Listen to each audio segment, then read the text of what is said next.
Guíanos, Señor, en el nombre precioso de Cristo. Amén. Todo verdadero cristiano es un discípulo de Cristo. Tiene sentido, ¿no? Todo verdadero cristiano es discípulo de Cristo. La misma palabra cristiano tiene la palabra Cristo. Un cristiano que dice, yo no quiero saber nada de Cristo, pues no es cristiano, y ya está. Un discípulo es alguien que sigue las enseñanzas, las ideas, las doctrinas de su maestro. Así que el cristiano es discípulo de Cristo. Si alguien dice, yo quiero ser cristiano, pero no me importa lo que dijo Cristo, no me importa seguir a Cristo, no voy a obedecer lo que dice Cristo, pues lo siento, es una contradicción de términos. No es cristiano esa persona. Ahora, llegamos a ser cristianos y comenzamos a ser cristianos por la gracia de Dios, por medio de la fe personal en Cristo, por medio de arrepentirnos de nuestros pecados, tener una convicción profunda de pecado, una convicción de pecado, humillarnos y pedirle a Cristo que nos salve y creer que Él es suficiente. Así es como llegamos a ser cristianos, pero ¿cómo demostramos que somos cristianos?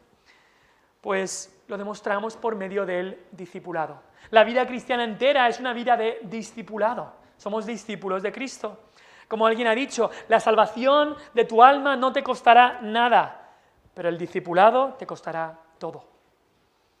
Y así lo dijo Cristo, el que no se niega a sí mismo y tome su cruz cada día y me siga, no puede ser mi discípulo.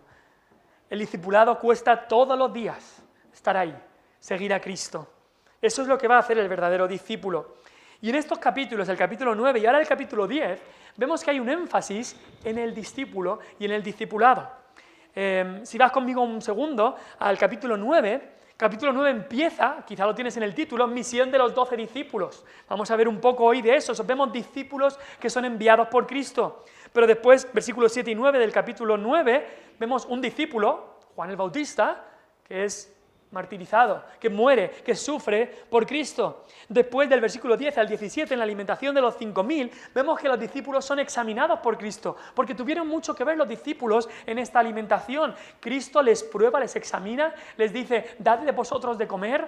Ellos no saben lo que hacer, y al final ellos son los que reparten el pan y los peces, pero al día siguiente de esta alimentación, cuando muchos dejan a Cristo y se van, porque ya las palabras parecían muy duras, las palabras de Cristo, Cristo habla a los discípulos y les dice, vosotros también os vais a ir, y los discípulos, entonces Pedro dice, ¿a quién iremos? Solo tú tienes palabras de vida eterna.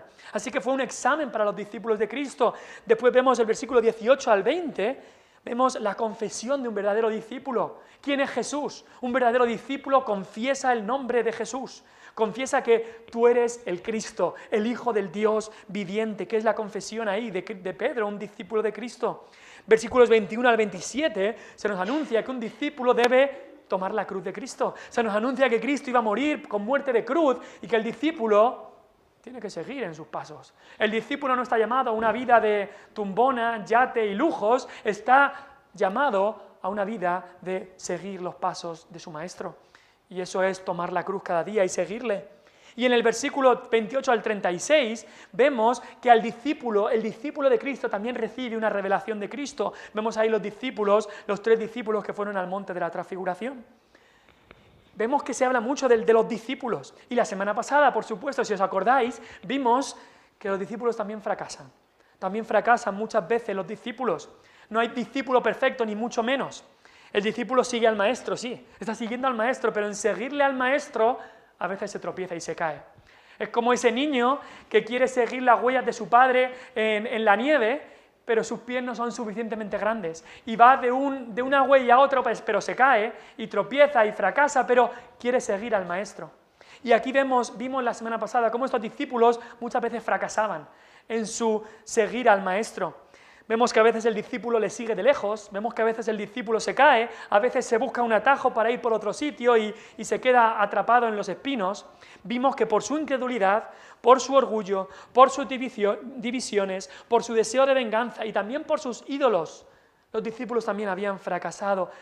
Pero vemos que Dios quiere utilizar a discípulos que han fracasado, sí. Porque todo discípulo ha fracasado en algún momento. Todo discípulo ha experimentado fracaso, pero Dios, Cristo, quiere utilizar a discípulos así, para que no confíen en sus propias fuerzas, sino que confíen en su Maestro, para que confíen en Cristo, para que su confianza no esté en ellos mismos, de yo puedo, porque nunca he fracasado. No, eso no existe. El discípulo fracasado es el que Dios, Cristo, utiliza para transformarlo, para depurarlo, para ayudarle y para guiarle, para ser su discípulo. Y Dios quiere utilizarte a ti como discípulo de Cristo. Así fue como Jesús escogió a estos mismos discípulos. Y justo después de esto, Jesús los manda en una misión. Antes había mandado a los 12 y ahora manda a los 70. Y vemos que Jesús escogió a estos mismos discípulos para la misión más importante que hay. Si la semana pasada vimos los fracasos de los discípulos, hoy vamos a ver la misión del discípulo de Jesús. Si eres discípulo de Jesús, si eres cristiano, estás en una misión que Jesús te ha mandado. Hermano o hermana, Cristo nos envía en una misión para ser sus embajadores. ¿Saben lo que es un embajador? Un embajador es un enviado del rey, un enviado del gobierno de un país, para ser embajador, para ir a otro lugar y representar a su país. El embajador de España en otro país debe representar a España. Es la voz de España, es los brazos de España, es el que hace la labor de España en ese país. ¿Entendemos lo que es un embajador? Pues nosotros somos embajadores de Cristo. Cristo nos envía. Cristo quiere hablar a través de nosotros. Cristo no le va a hablar a tu vecino por una voz que escuche por la noche. Alguna vez ha ocurrido algo así, pero muy rara vez ocurre algo así. ¿Sabes cómo Cristo le quiere hablar a tu vecino? Por tu voz. Cristo le quiere hablar a través de tu voz. Cristo no le va a hablar a tu vecino a través de una visión. No le va a mostrar lo que es un cristiano a través de una visión que él lo vea. Lo va a mostrar a través de tu vida, a través de tu voz. Cristo quiere que tú seas su propia voz, sus manos, sus pies. Por eso en el capítulo 10, el versículo 24, capítulo 10, versículo 16, dice: el que a vosotros oye, a mí me oye. El que a vosotros desecha, a mí me desecha. ¿Entendemos esto? Cristo está diciendo: vosotros sois mi voz, sois mis embajadores. El que os oye a vosotros, me está escuchando a mí, porque yo hablo a través de vosotros. Ahora, eso es un gran privilegio, ser embajador de Cristo, ser enviado por Cristo, estar en esta misión, pero también es una gran responsabilidad, porque Él nos envía para anunciar ese glorioso evangelio a los que nos rodean. Estamos en una misión.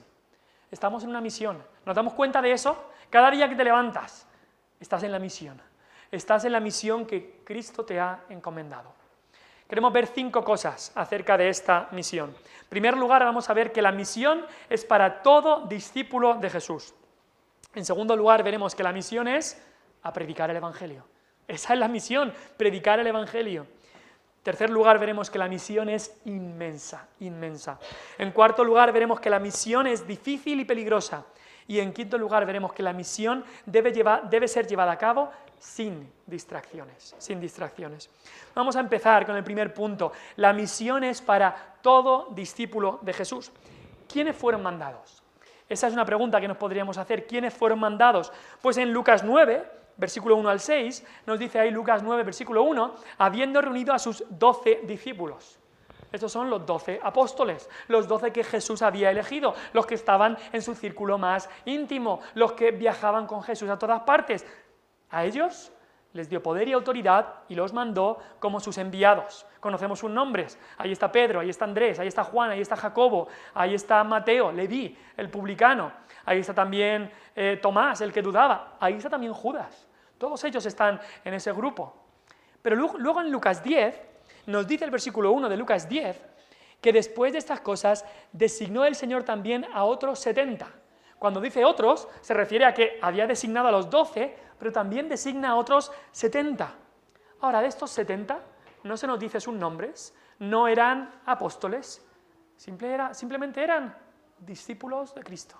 Discípulos de Cristo como tú y como yo, discípulos de Cristo. Ahora, curioso, no sé si lo has pensado, Jesús elige 12 y Jesús elige 70 después. No sé si conoces la Biblia, quizá tu mente al leer estos textos, quizá en otras ocasiones, piensas en otro lugar en la Biblia en los que había 12 y también había 70. Y eso ocurrió en tiempos de Moisés. en tiempos de Moisés sabemos que había 12 tribus y cuando estaban saliendo de Egipto también había un principal de cada tribu, entonces había 12 principales del pueblo, uno de cada tribu.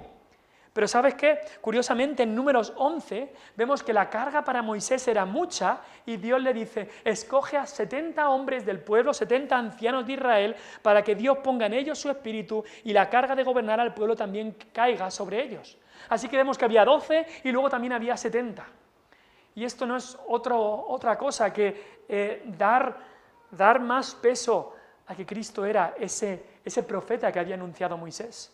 A que había una continuidad, a que ese profeta que había anunciado Moisés, que dijo, profeta os levantará el Señor como a mí, pero por supuesto mucho más alto vendrá un profeta y ese es Cristo. Así que Jesús es ese profeta anunciado y esta misión que Él tiene es para todos los discípulos. ¿Y por qué digo todos los discípulos? Porque no había muchos más discípulos que esto. Estos 70 se puede decir que seguramente eran prácticamente todos los que seguían a Cristo en ese tiempo. No sé si os acordáis, después de la resurrección de Cristo, cuando Cristo se apareció resucitado y cuando se reunieron allí en el aposento alto, antes de Pentecostés, ¿cuántos había? Nos dice que estaban las mujeres y tal, y nos dice, había 120. Jesús no había comenzado una iglesia de miles y miles de personas, había un grupo de 120 cuando Jesús ascendió al cielo. Eso era los que había. Y aquí 70, seguramente de estos 120, 70 son enviados. Y eso nos hace ver que el mensaje de la Biblia es que todo cristiano es enviado en esta misión. Todo cristiano es discípulo y todo discípulo es enviado en esta misión. Hay algunos que dicen, no, bueno, ese es trabajo del pastor. Bueno, vale, del pastor y de los diáconos, pero yo aquí soy un miembro, yo soy cristiano, yo vengo el domingo, me voy y ya está. No, te equivocas.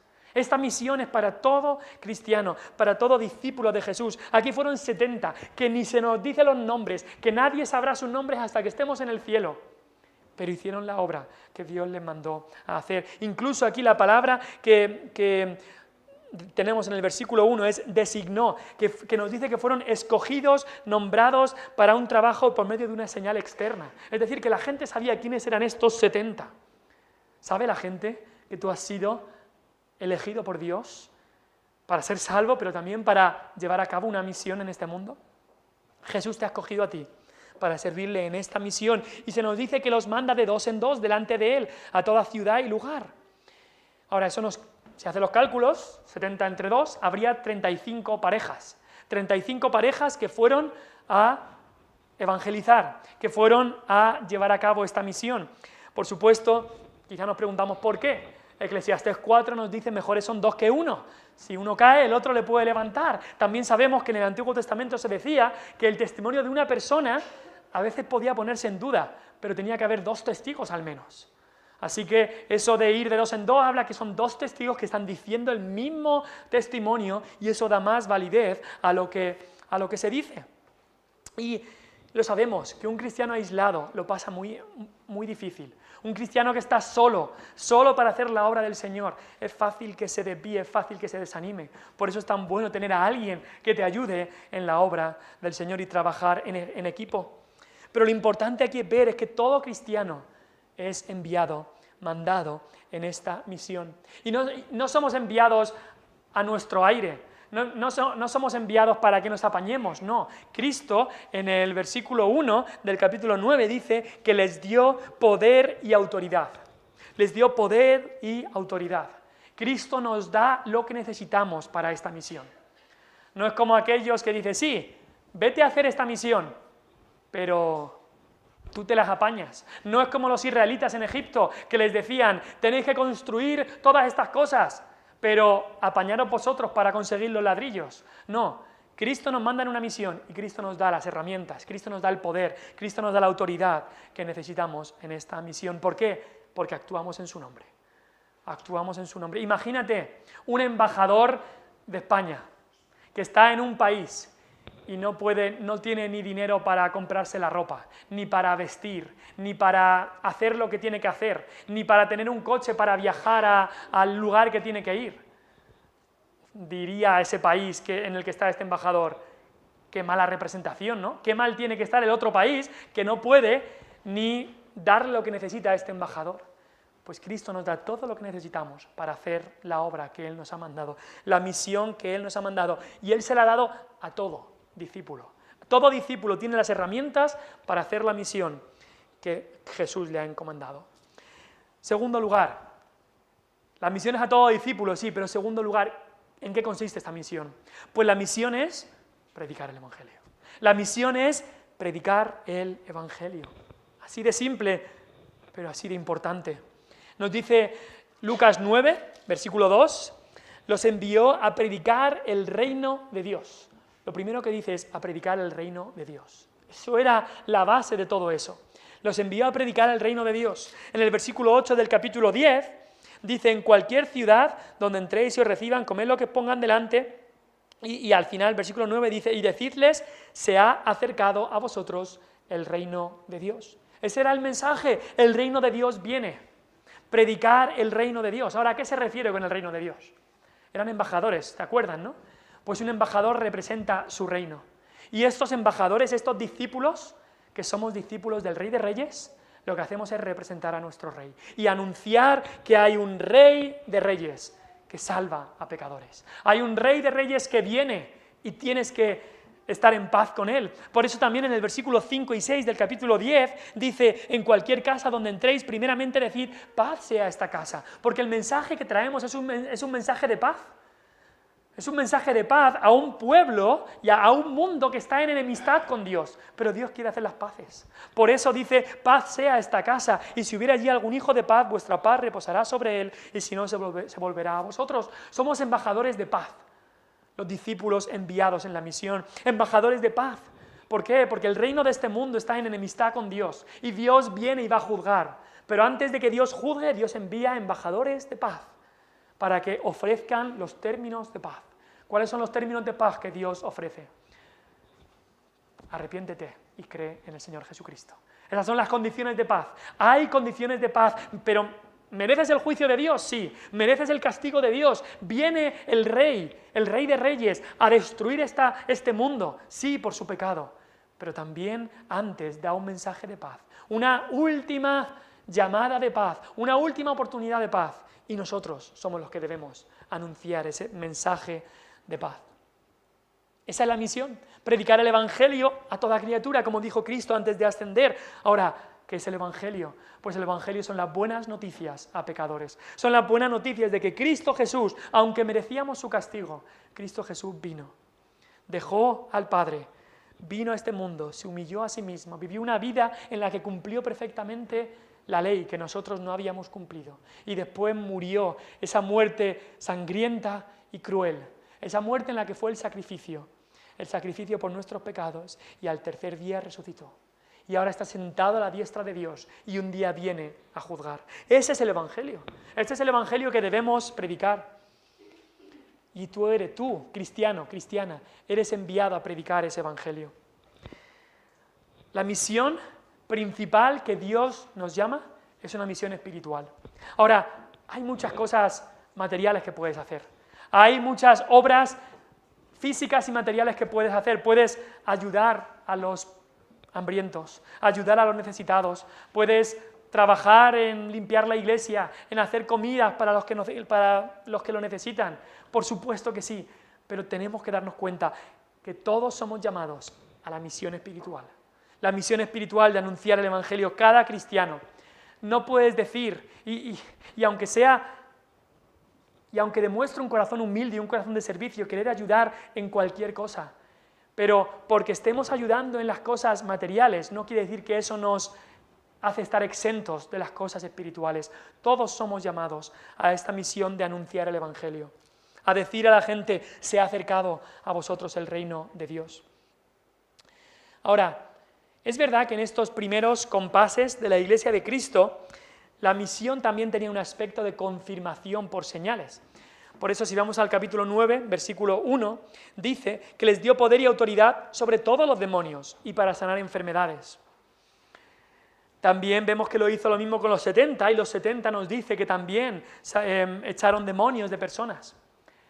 En ese tiempo Dios permitió estas señales para confirmar su palabra, para que su palabra fuera confirmada. Porque cuando llegaban estos enviados del Señor, estos discípulos del Señor, ¿cómo sabía la gente que la palabra que estas personas decían era palabra de Dios, que ellos eran enviados? ¿Cómo sabía la gente que no eran simplemente charlatanes que iban con su propio mensaje? Pues ese mensaje era confirmado por la palabra. Es más, en Hechos 3 tenemos un claro ejemplo de esto. Pedro y Juan iban predicando la palabra y el cojo que estaba en la puerta del templo, él cree y Pedro habla y por el poder de Cristo es sanado. Y luego Pedro explica y dice, y a este el Señor Jesús le ha confirmado en su nombre. Esa señal de ser sanado era una señal para ser confirmado, para confirmar que la palabra que habían dicho era verdadera, que la palabra que estaban enseñando era verdadero. Ahora, 2000 años después, tenemos la palabra de Dios completa. Es más, en el primer siglo ya se completó la palabra de Dios. Y todos esos milagros y señales fueron decreciendo. Y ahora ya no son necesarios. ¿Por qué? Porque tenemos la palabra profética más segura que una visión, más segura que cualquier otra cosa. Tenemos la palabra de Dios. Más segura que una señal y un milagro. Tenemos la palabra. Y esto es a lo que nos debemos agarrar como un ancla, como ancla segura de nuestra alma. Así que la misión de estos discípulos era predicar el Evangelio. En tercer lugar, tenemos que darnos cuenta que la misión es inmensa. La misión es inmensamente grande. Vamos al versículo 2 de Lucas 10. Y les decía, estas son las primeras palabras, en cuanto a esta misión, ellos sabían que la misión era predicar, le decía a Jesús, la mies a la verdad es mucha, mas los obreros pocos. Por tanto, rogad al Señor de la mies que envíe obreros a su mies. Estas son las primeras palabras en esta misión. La palabra mies significa cosecha o siega. Así que lo que está diciendo es, la cosecha a la verdad es muy grande, es mucha, mas los obreros pocos. Rogad al Señor de la cosecha que envíe obreros a su cosecha. Y aunque muchas veces cuando hablamos de cosecha o de siega, la palabra de Dios utiliza ese término para hablar del tiempo en que Dios juzgará. En Apocalipsis 14, por ejemplo, nos habla de que vendrá el juicio de Dios y hay un ángel que tiene una hoz aguda, la hoz de la siega. Y quizá incluso habéis visto alguna imagen a lo largo del tiempo, la muerte se ha simbolizado con una hoz. Una hoz habla de la muerte, del juicio, porque a todos va a llegar este juicio. Y aunque esta siega en muchas partes de la Biblia habla del juicio de Dios que llega, pero aquí es utilizado para describir las multitudes que necesitan a Cristo. Esas multitudes que deben ser recogidas y traídas a Cristo. Y lo que Cristo está diciendo es, la mies es mucha, hay una cosecha muy grande ahí afuera. La misión es inmensa, es de gran escala. No es simplemente aquí ir a una casa o una aldea. Nos dice ahí el versículo 1 que tenían que ir a toda ciudad y lugar a donde Cristo iba a pasar. Incluso en el capítulo 9, versículo 6, dice que saliendo pasaban por todas las aldeas, anunciando el Evangelio y sanando por todas partes. Pero es que después de la resurrección de Cristo, no solamente esto fue a Israel, sino que Cristo les dijo, id por todo el mundo y predicad el Evangelio a toda criatura. Así que la misión es inmensa, no es simplemente a unos, no es simplemente a los de tu casa, no es simplemente a Jerusalén, pero Cristo dijo, por tanto, ir empezando en Jerusalén, Judea, Samaria y hasta el fin del mundo. La misión es tremendamente grande. Y te quiero preguntar, cristiano, ¿cómo ves al mundo a tu alrededor? Cuando ves a los que te rodean. Aquí en los pueblos tampoco tenemos a tantas multitudes, pero hay muchas personas. Cuando ves la gente de tu pueblo, ¿cómo ves el mundo que te rodea? ¿Cómo ves el mundo que te rodea? ¿Cómo lo ves? ¿Lo ves como un parque en el que jugar y disfrutar? Quizá algunos lo veis así. Y quizá deberíais examinaros si de verdad estáis en Cristo. ¿Ves el mundo así como un parque en el que pasártelo bien con el sistema mundano? ¿De ir de fiesta en fiesta? Quizá ves el mundo de otra manera muy distinta. Quizá ves el mundo como un desierto de tierra árida y estéril, sin fruto y no hay nada que hacer porque este mundo es un desierto. ¿Lo ves así, quizás? ¿Sabes cómo dice Cristo que lo veamos? Como una viña, como un olivar, como un lugar en el que la mies es mucha, en la que hay que ir a trabajar para traer fruto a los pies de Cristo. Y esto es claramente lo que Cristo le dijo a los discípulos cuando vino la mujer samaritana. ¿Os acordáis en Juan 4? Y después la mujer samaritana se fue y los discípulos se sorprendían de que hablara con una mujer y le decían, ¿pero por qué tú hablas con una mujer? ¿Qué es lo que pasa aquí?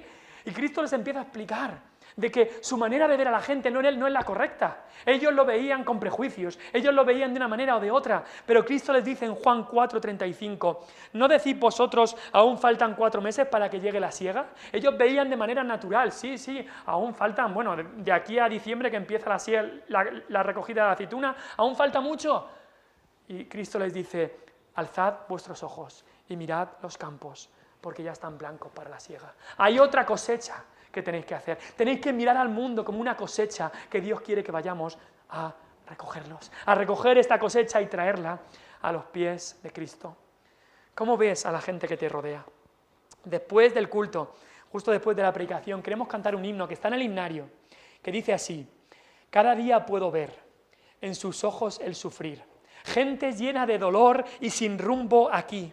En angustia y soledad, llenos de temor, risa esconde su aflicción, solo Cristo lo ve. Tienen que saber del amor de Dios, en las pruebas y el temor, Él refugio da. Tienen que saber del amor de Dios, que en Él hay salvación. Tienen que saber. Cantaremos ese himno después. Pero así es como Cristo quiere que tú veas la mies. Sí, es inmensa, pero que lo veas como Cristo los veía, como ovejas que no tienen pastor, como frutos que están a punto de caer. Así es como lo tenemos que ver. Hay mucho pueblo para Dios. Unos años más tarde de este evento, el apóstol Pablo estaba en Corinto, allí siendo enviado por Cristo, la misión de predicar el Evangelio, y había mucha oposición en Corinto. Pero Jesús se le aparece a Pablo en Hechos 18, versículos 9 al 10. Entonces el Señor dijo a Pablo en visión de noche, no temas, sino habla y no calles, porque yo estoy contigo. Ninguno pondrá sobre ti la mano para hacerte mal, porque yo tengo mucho pueblo en esta ciudad. Y esa es la promesa a la que nos tenemos que acoger. El Señor tiene mucho pueblo en esta Sierra de Segura. Tiene mucho pueblo escogido que quiere que nosotros vayamos a alcanzar. Tiene mucha cosecha que Él quiere que nosotros vayamos a recoger. Hay muchas almas a tu alrededor. Esas almas necesitan a Cristo desesperadamente. Hay almas ahí fuera que Dios ha escogido para salvación y Él quiere utilizarte a ti para ir a traer esa alma a los pies de Cristo.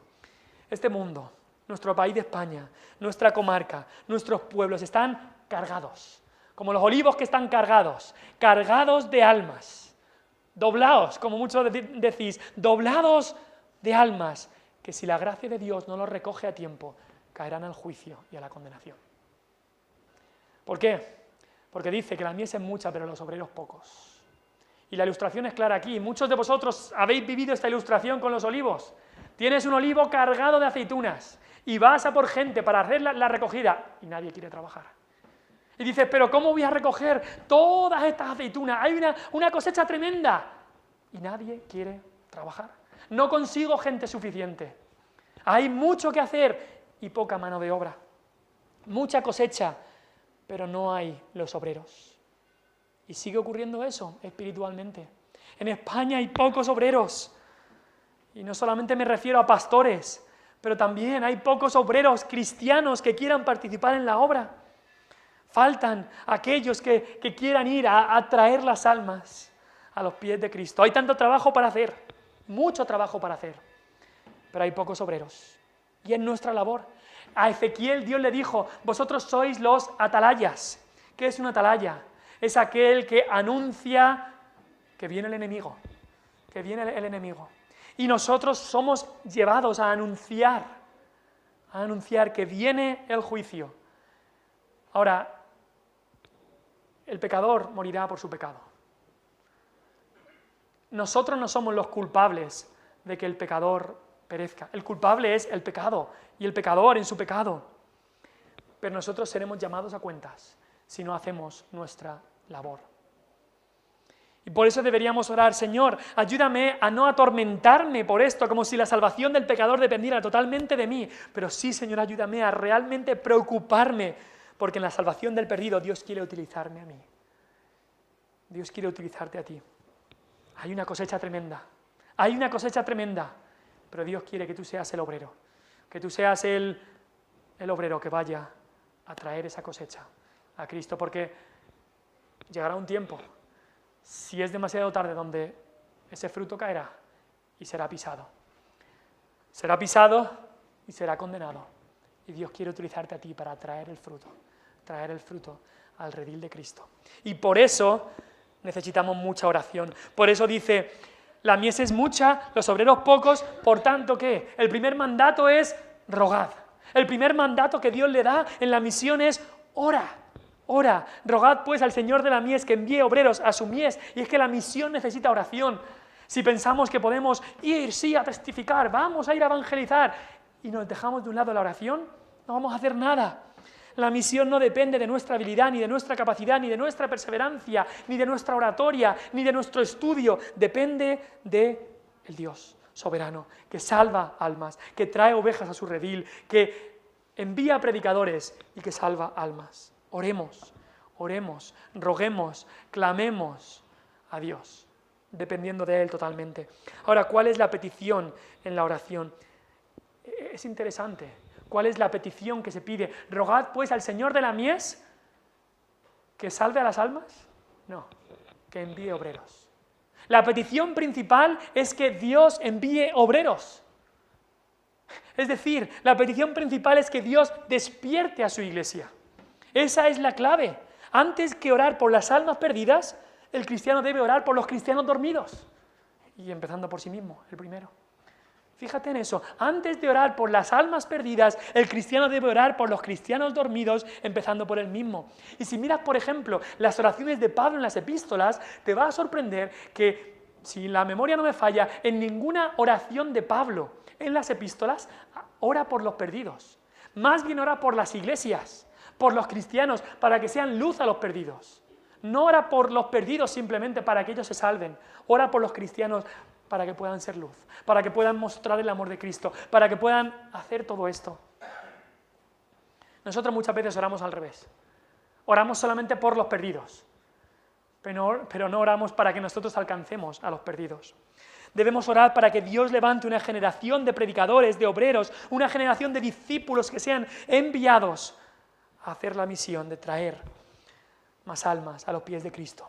Ora por ti mismo, porque has sido enviado. Quizá dicen: no, bueno, pero es que yo tengo pocos estudios, es que yo no soy pastor, es que ni nunca voy a ser pastor. Es que no se trata de eso, no estamos hablando de eso. Esta es una misión para todo cristiano. Estamos hablando de anunciar el Evangelio. Si tienes una boca, si puedes hablar de Cristo. Si puedes hablar de Cristo. Y oramos que Dios levante gente en nuestra congregación, en nuestra comarca y en nuestro país, gente como la señora Clotilde de Hornos, que hace ya un tiempo falleció. Ella bajaba de Hornos andando, si no entiendo mal, bajaba de Hornos a Cortijos Nuevos. ¿A qué? A anunciar el Evangelio. Iba de casa en casa, como dice aquí.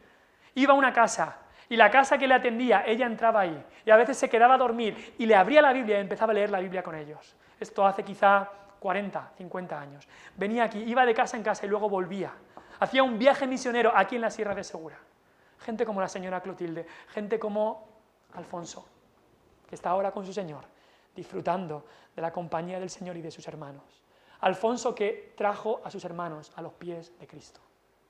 Y no eran pastores estas personas que hemos dicho. Eran personas que se tomaron esta misión al pie de la letra. Y fueron a evangelizar. Fueron porque tenían esa carga por los perdidos. La mies es mucha, los obreros pocos. Pues dijeron: voy a ir yo. Sí, Señor, obedezco al llamado. Oremos y roguemos a Dios, el Señor de la cosecha, que envíe obreros. Pero pongámonos nosotros los primeros. Nosotros los primeros. La misión es inmensa. La misión es inmensa. Los frutos están a punto de caer. Necesitan ser recogidos, porque en cuanto caigan ya será demasiado tarde. En cuarto lugar, la misión es difícil y peligrosa. La misión es difícil y peligrosa. Versículo 3. Jesús es sincero en esto. Dice, id, he aquí yo os envío como corderos en medio de lobos. Jesús lo deja claro. He aquí yo os envío como corderos en medio de lobos. Cristo no les iba a engañar. Ya desde el principio les dice, esta misión es peligrosa. Habrá muchos adversarios. Y esto, si lees un poco el libro de Hechos, lo veis desde el principio. Predican el Evangelio. Al principio, primer día, primeros meses, no se ve demasiado oposición. Pero en cuanto la gente se da cuenta de lo que iba esto, ¡pum! Apaleados, azotados, amenazados. Después, Esteban, que no era pastor ni apóstol, Esteban, que era un diácono, apedreado, muerto. A los pocos meses, Jacobo, un apóstol, le cortan la cabeza. Eso es el precio que tenían que pagar. Serían corderos en medio de lobos. ¿Y qué quieren los lobos con los corderos? ¿Hacerle caricias a los corderos? No. Los lobos solo quieren destruir a los corderos. Nosotros somos corderos. El discípulo es cordero de Cristo y el lobo, el enemigo, quiere solo destruirlos. Y tenlo claro, discípulo de Cristo que estás aquí, el mundo quiere destruirte. El mundo no quiere otra cosa. Este sistema mundano tiene como objetivo destrozar, derribar a la iglesia. Te lo aseguro. Aunque muchos se hagan tus amigos y digan, sí, yo soy mucho tu amigo, y te digan, yo respeto lo que crees, incluso me parece admirable que creas algo así, incluso te dicen, me gustaría ser como tú, y quizás te sientes querido por el mundo. Pero el mundo, el sistema mundano, no quiere el bien de los hijos de Dios. Estás como corderos en medio de lobos. Y así ha pasado por toda la historia. Pasó en el libro de Hechos. Al principio querían un poco hablar con ellos, a lograr acuerdos, y luego fueron a por ellos. Pasó en el libro de Hechos, pasó en la historia de la Iglesia. Leí esta semana de Guillermo Tyndale, un reformador de Inglaterra, que Dios lo utilizó grandemente. Su mayor deseo era volver a las enseñanzas de la Biblia y puso todo su empeño en que los ingleses pudieran tener la Biblia en su propio idioma, para que incluso un niño pequeño pudiera leerla y entenderla. Pero la Iglesia Católica Romana, por supuesto, no estaba contenta con eso. Así que este hombre, Guillermo, tuvo que emigrar e irse a Holanda. Allí tuvo tiempo para escribir libros, tuvo tiempo para traducir la Biblia casi hasta el final y estaba protegido por hombres que amaban la palabra de Dios. Pero en 1535 conocía a un hombre que se llamaba Henry Phillips, que también era inglés. Este hombre se hizo muy amigo de Guillermo Tyndale y hablaba muy bien. Este hombre era muy amigable, parecía mostrar mucho interés por las enseñanzas de la Biblia. Algunos tenían ciertas reticencias hacia este nuevo amigo, pero Guillermo Tyndale, en su ingenuidad, hizo mucha amistad con este hombre, le contó todos los detalles de su vida. Pero todo era una trampa. Este hombre era enviado de Inglaterra para secuestrarle, y así fue. En pocos meses Guillermo Tyndale fue capturado, secuestrado en su ingenuidad, y unos 2 años más tarde, después de haber estado un montón de meses en una celda, en un castillo, fue quemado en la hoguera por hereje, por creer las enseñanzas de la palabra de Dios. Somos enviados como corderos en medio de lobos. Si vienes conmigo a Mateo 10, se nos dice que tenemos que llevar cuidado. Mateo 10, versículo 16, es el pasaje paralelo a este. En Mateo 10, versículo 16, dice, he aquí, yo os envío como a ovejas en medio de lobos. Otra vez lo mismo, pero mira lo que dice después. Sed pues prudentes como serpientes y sencillos como palomas. Quizá a Guillermo Tyndale le faltó ser prudente como serpiente y sencillo como paloma. Y dice, y guardaos de los hombres, porque os entregarán a los concilios en sus sinagogas, os azotarán, y aun ante gobernantes y reyes seréis llevados por causa de mí, para testimonio a ellos y a los gentiles. Somos enviados como corderos en medio de lobos. Este mundo quiere destruirte. Este mundo quiere destruirte. Piénsalo, Jesús mismo tuvo su Judas. Jesús mismo tuvo a un Judas. ¿Cuánto más tú? ¿Cuánto más tú lo tendrás? Te pregunto, cristiano que estás aquí, ¿cuántos de esos amigos tuyos del mundo crees que seguirían siendo amigos tuyos si fuera un delito reunirse y si fuera un delito ser amigo de un cristiano? ¿Cuántos? ¿Cuántos crees que de los amigos del mundo seguirían contigo si fuera un delito en España ser amigo de un cristiano? Quizá algunos, pero quizá muchos dirían, ahí te quedas. ¿Cuántos de esos amigos del mundo, si les dieran una recompensa suficiente, te traicionarían y te delatarían y te entregarían a las autoridades, como muchos cristianos han sufrido en la historia? Así es, somos corderos en medio de lobos. A veces el lobo se viste de cordero pero somos corderos en medio de lobos. Pero ¿sabes qué? Los lobos no tienen un pastor, pero los corderos sí que tienen un pastor. Nosotros tenemos a un pastor que nos defiende. Y esa es nuestra esperanza, que somos corderos del buen pastor, somos ovejas, sí que nos descarriamos, pero ovejas que el buen pastor trajo a su redil y ovejas por las que el buen pastor dio su vida. Y si dio su vida para salvarnos, ¿cómo no nos va a proteger? ¿Cómo no nos va a dar hoy con Él todas las cosas que necesitamos? Somos ovejas del buen pastor. ¿Qué puede hacer un cordero frente a los lobos? No puede hacer nada. Lo único que puede hacer es mirar a su pastor, que viene y espantará a los lobos, y la salvará y la rescatará de los lobos. Gracias a Dios. Es una misión peligrosa, difícil, pero nuestro pastor está con nosotros. Y aunque ande en valle de sombra de muerte, no temeré mal alguno, porque tú estarás conmigo, tu vara y tu cayado me infundirán aliento. Preparas mesa delante de mí, en presencia de mis angustiadores de los lobos. Unge mi cabeza con aceite, mi copa está rebosando. La misión es difícil y peligrosa, pero en último lugar, la misión debe ser llevada a cabo sin distracciones. Mira el versículo 4 en el capítulo 10. Dice, no llevéis bolsa, ni alforja, ni calzado, a nadie saludéis por el camino. Versículo 3 del capítulo 9. Y les dijo, no toméis nada para el camino, ni bordón, ni alforja, ni pan, ni dinero, ni llevéis 2 túnicas. ¿A qué se refiere esto? La bolsa se refiere a la bolsa de dinero. La alforja se refiere a pues, esas maletas que se le ponían a veces al burro o al caballo y que se podía meter mucho ahí, serían las maletas de ahora.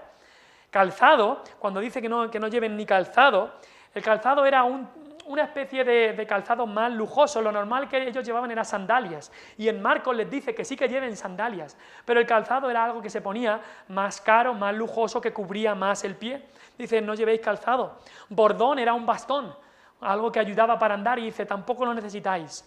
Dice que no lleven pan. Eso significa que no lleven provisiones de pan para todo el tiempo que estén ahí. Que no lleven dinero también. Ay, hay que llevar dinero para ni 2 túnicas. Es decir, tenían que ir ya con lo que tenían a hacer la obra. Ahora, ¿por qué Cristo les manda así? Porque llevar todo esto hubiera significado varias cosas. Primero, hubiera significado retrasar la obra. Tendrían que esperar hasta que tuvieran todo lo necesario. Ay, tengo que planear todo, tengo que esperar y esperar hasta que tenga todo el sustento que necesito para entonces ir a hacer la obra. Hubieran tenido que esperar. Y la obra era urgente. Hay almas muriéndose hoy. Así que necesitaban ir ya. Segundo, tendrían que haber dedicado más tiempo a buscar las cosas de este mundo. Y Cristo quería que dedicaran el tiempo a buscar las cosas de arriba. Y tercero, significaría también desconfiar de la provisión de Dios. Dios quería que vivieran por fe, cada día por fe. Incluso les dice, ni a nadie saludéis por el camino. Estos discípulos tenían que ir a unos pueblos a anunciar el Evangelio y no podían ir. Jesús no quería que fueran parándose por el camino a saludar a todo el mundo a quien vieran. Y los saludos en el Oriente no eran como los saludos de ahora, hola y ya está. Eran saludos largos y Jesús dice, id a lo que tenéis que hacer y hacer la obra. Curioso, en el Antiguo Testamento Eliseo le dijo algo parecido a su siervo Giezi cuando lo envió en una misión. Dice, no saludes a nadie, ve a hacer lo que te he dicho porque es urgente, no puede haber distracciones. Ahora, esto no quiere decir que no debieran ser amables con la gente, claro que sí, pero en esta situación se requería urgencia. Un embajador tiene que hacer su cometido y cuando se le envía en una misión, todo lo demás puede esperar. Ahora, ¿cómo se aplica esto a nuestra vida? Esto fue la enseñanza que Dios le dio a los discípulos. ¿Cómo se aplica esto? Pues creo que a veces nosotros puede ser que nos distraigamos con las cosas de este mundo. Nos enredemos en las cosas de este mundo y perdamos la visión de lo que es nuestra misión.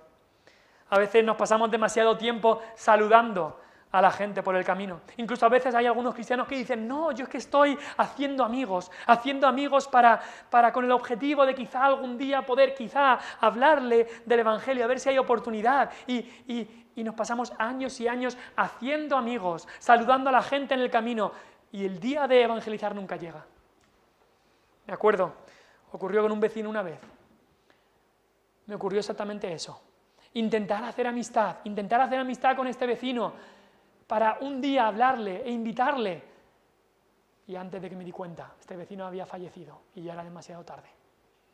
Cuidado con pararse por el camino. Cuidado con pararse a ciertas cosas que al final son distracciones. Pablo le dijo a Timoteo, ninguno que milita se enreda en los negocios de la vida. Y no hay nada malo en los negocios de la vida, muchas veces hay que hacerlo y tienen su sitio, pero enredarnos en eso es lo que no debemos hacer. Estas palabras de Cristo, por supuesto, deben ser interpretadas con cuidado, porque al final del ministerio de Jesús, en Lucas 22, Jesús les dijo, cuando os envié sin bolsa, sin alforja y sin calzado, ¿os faltó algo? Y ellos dijeron, nada. ¿Por qué? Porque Dios había provisto. Y les dijo, pues ahora el que tiene bolsa, tómela, y también la alforja.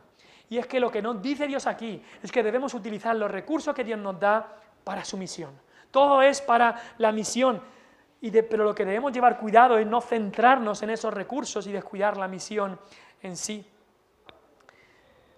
Cuidado con las distracciones, cuidado con centrarnos en las cosas que al final no es la misión que Dios nos ha dado.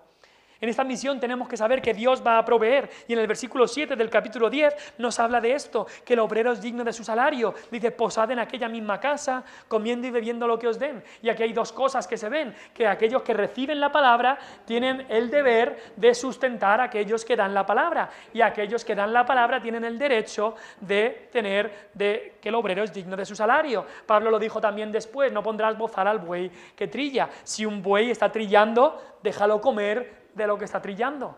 Y así también dijo Cristo, el obrero es digno de su salario. Ahora, esto lo dice también con una advertencia, cuidado con pasarse. Cuidado cuando el obrero de Dios se centra más en lo material que en lo espiritual. Por eso dice ahí en el versículo 7, posad en aquella misma casa, comiendo y bebiendo lo que os den.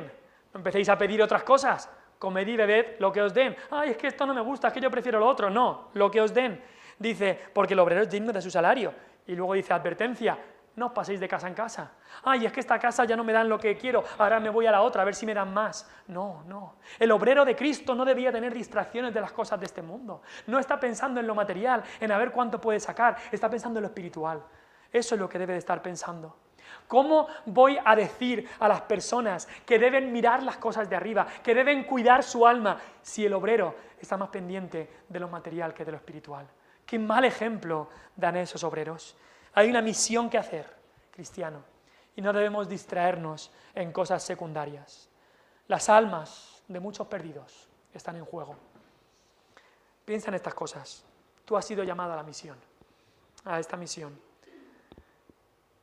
Has sido llamado porque todo discípulo de Cristo, si eres salvo, si has sido justificado por la fe, todo discípulo de Jesús ha sido llamado. Esta misión es predicar el Evangelio. La misión es inmensa. ¿Cómo ves al mundo allá afuera? ¿Lo ves como una cosecha que debe ser traída y recogida? Date cuenta que la misión es difícil y peligrosa. Y cuidado con las distracciones. Ahora, ¿cómo vas a reaccionar ante esto? Quizás te pasa lo que le pasa a muchos cristianos. Vienes cada domingo, escuchas la palabra de Dios y en tu corazón dices, es verdad, tengo que hacer más. Tengo que orar más, tengo que leer más, tengo que buscar más a Dios, tengo que evangelizar más. Y todos estos pensamientos los tienes ahora mismo en tu mente, tengo que hacer todo esto. Sales por la puerta y los mantienes un poco esta tarde, estos pensamientos, y mañana todo se ha quedado en eso, en buenos deseos, y ya está. Pero no hay ningún cambio. Todo se queda aquí y no hay ningún cambio. Y al domingo siguiente te vuelve a ocurrir lo mismo. ¿Sabes lo que es la solución a esto? Es que no debes simplemente pensar algo, sino hacer algo. Hacer algo. Hacer algo y perseverar en eso. Y perseverar. Como dijo alguien del mundo incluso lo dijo, una acción forma un hábito. Un hábito forma un carácter forma un destino. Piensa en esto. Una acción que hagas, si la repites, forma un hábito.